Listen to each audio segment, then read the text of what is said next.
How much would a woodchuck chuck if a woodchuck could chuck wood? Actually, a woodchuck would chuck no wood since a woodchuck can't chuck wood.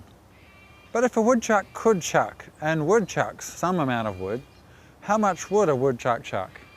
Well, even if a woodchuck could chuck wood, and even if a woodchuck would chuck wood, should a woodchuck chuck wood?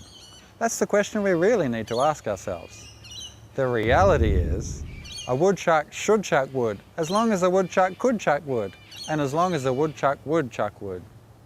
To answer the initial question, however, we must first have a closer look at what it is really asking. The dictionary has several meanings of the word chuck. Tap, throw and vomit are just a few of its definitions.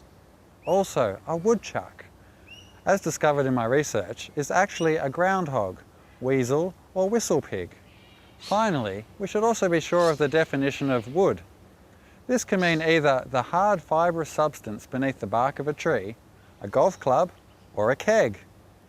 And so by substituting these terms into the questions, I've come up with three possibilities as what to the question is actually intending to ask, and I've answered each. Question 1.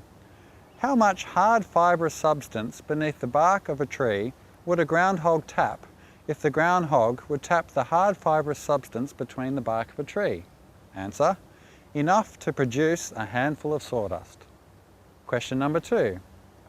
How much of a keg would a weasel throw if a weasel would throw a keg? Answer: enough to hold a handful of sawdust. Question 3.